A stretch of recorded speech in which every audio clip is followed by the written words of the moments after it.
I know this is gonna sound weird because 74% of our population falls into the overweight or obese category, but we don't really have a weight loss problem in our country. And you're like, come again? We don't. Every time I talk to a woman, she tells me a long list of things that she has done to lose weight in the past and succeeded at. But yet she's scheduled a call with me telling me that she needs a new approach because all of those lists, they weren't sustainable. Here's the problem, guys. Weight loss plans are not designed to be sustainable because you shouldn't be on a never-ending pursuit of weight loss. You should not be sustaining a weight loss approach your whole life. There is more to life than that. We should be in the pursuit of health. And sometimes, yes, this might mean that we have some weight to lose, but we should focus in, lose that weight, and then keep it off, and then continue on with our life because there's more to life than trying to lose weight all the time. But that's not what's happening. People are hyper-focused on losing weight and gaining weight. In fact, I think the statistics are something like over 95% of people that lose their weight will regain it after 2 years. So the majority of us are spending our time between losing weight and gaining weight, but we are not keeping it off.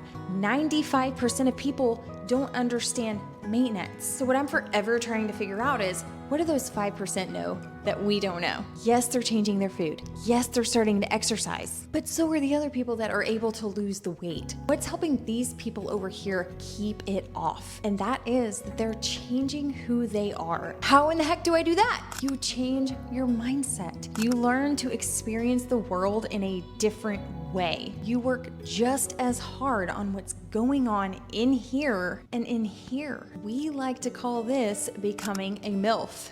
MYLF. You learn how to master your life forever. You go on a journey of, yes, health, but more than that, you go on a journey of self-awareness. It is a life-changing experience. It's a 5%er kind of experience. It's the most simple switches that you can possibly imagine. It's not that complex. And in fact, I tell our clients from the very get-go, for the majority, there is a 5% chance of keeping the weight off. But with MILFs, we're raising that percentage. We are not average because we don't think like the average person. We are MYLF-minded. It's a thing. We say it all the time. We are MYLF-minded. And today, I want to share with you what being MYLF-minded is. And really, I'm just gonna share the first 5 things because there are 17 things and we don't have time for that. The first 5 are powerful enough on their own. These are the characteristics that MILFs learn to embody, we identify with. It's what makes us different. It's what makes us able to sustain our weight loss. Number 1, we practice acceptance, but not settling. We accept life as it is. We accept other people for who they are. Seems like it's hard because many of us have gone through some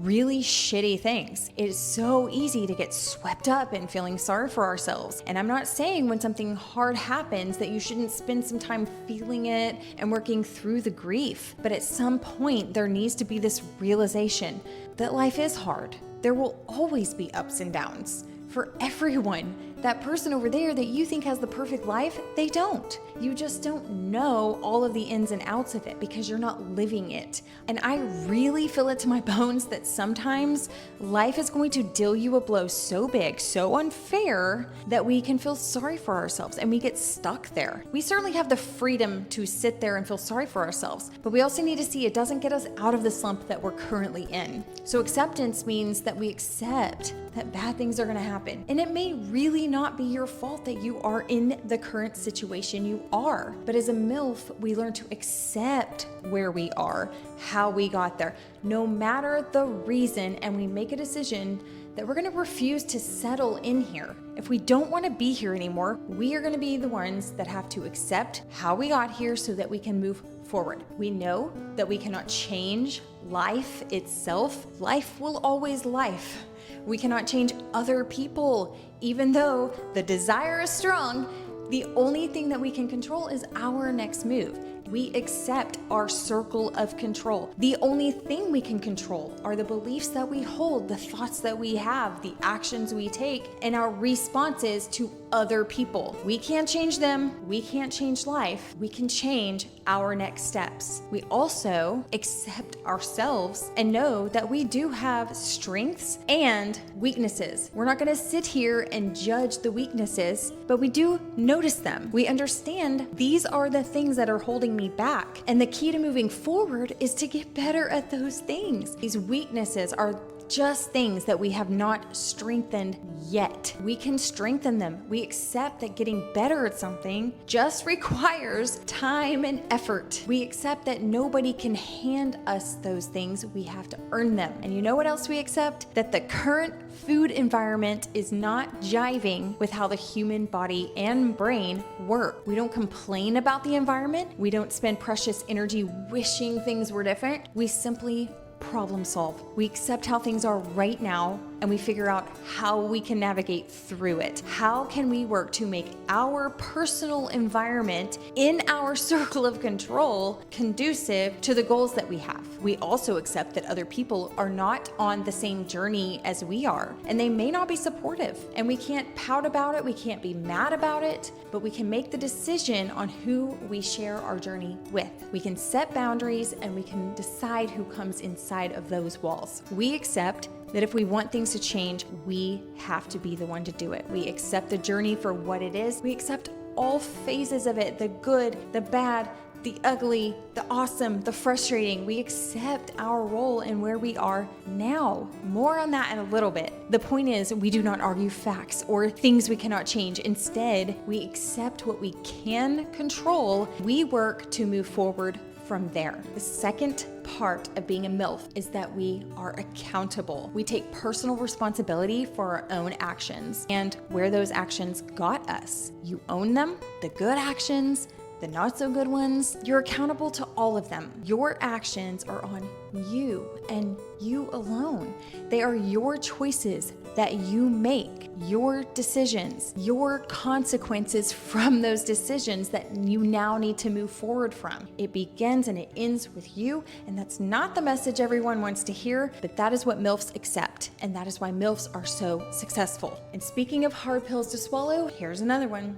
Your children aren't the reason you haven't lost your baby weight. Please do not put that on them. Your husband is not at fault for tempting you with after dinner dessert. Don't put that on him. You have to be accountable to yourself before anyone else can ever hold you accountable. You are responsible for every decision that you make, even the ones that you don't like. And before you think I'm on my high horse, we all make bad decisions. I make bad decisions, but I can't learn from them if I don't own them and say, that was a bad decision. That did not lead me to where I was trying to go. You had to admit to them. You are responsible for you. The third thing that really defines being a MILF is that we are coachable. MILFs actually seek out, listen to, and welcome feedback. This is a hard one in the beginning, mostly because we cannot even stand the thought of not being perfect. We already know I'm not perfect. I don't need you to tell me that I'm not perfect. I get it, right? I used to do the same thing. We don't want other people judging us because we're already judging ourselves so harshly. But that's what you're not understanding about coaching. Coaching is not about judgment. When you hire someone to coach you in a particular area, that's what they're gonna do. Or you would have hired a cheerleader.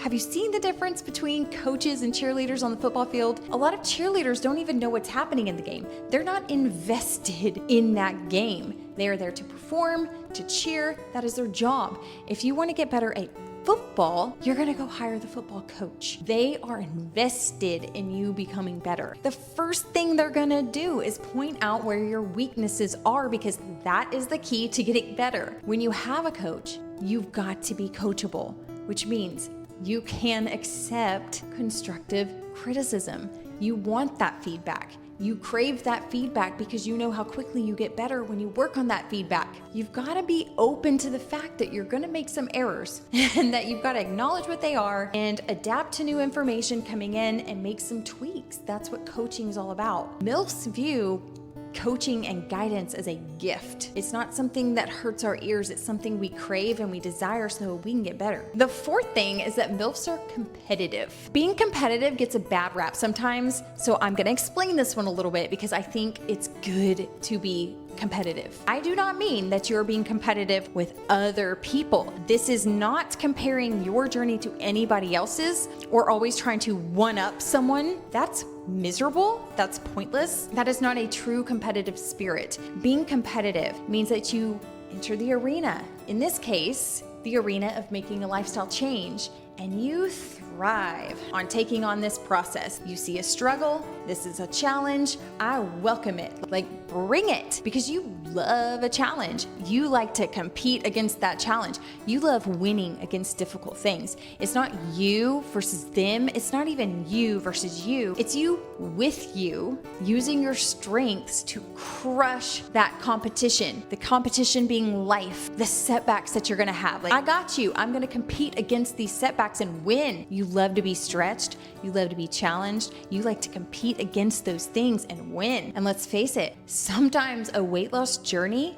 is challenging, and you gotta be a competitor. You gotta get in the game, you gotta compete against the challenges. I see you trying to sabotage me, brain. I'll show you. You have to get in and try to fight against these things that are gonna try to pull you back into your old lifestyle. The fifth thing I'm gonna tell you about is actually really important. MILFs are consistent. Why? Because we understand the value of building habits. When you build a habit, you no longer have to think about it. It is automatic. It is just who you are and what you do.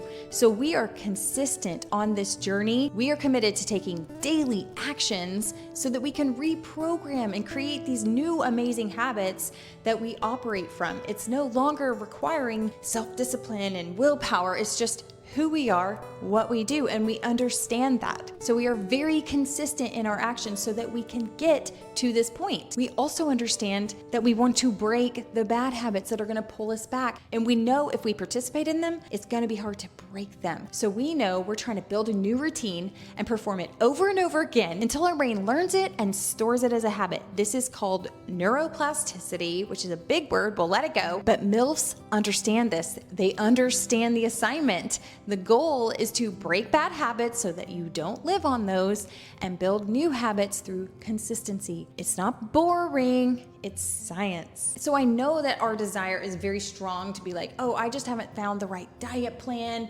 I'm gonna find the right diet plan that helps me be consistent and I'm gonna like this one better and I'm gonna be able to sustain it better and all of that. And while yes, you need to like what you're doing, but you also need to understand how much your mindset plays into all of this, and that when you work to change your mindset and the way you view the world and the way you view your body and food and all of the things, your life will be different forever. Because I think at this point, we all know that different things will work. We all know how to lose weight, but what we're struggling with is how to take knowing better into doing better. And that is why mindset is so important. Guys, the MILF YouTube channel is just getting going. Make sure you like and subscribe so that you don't miss this valuable information. Until next time, bye.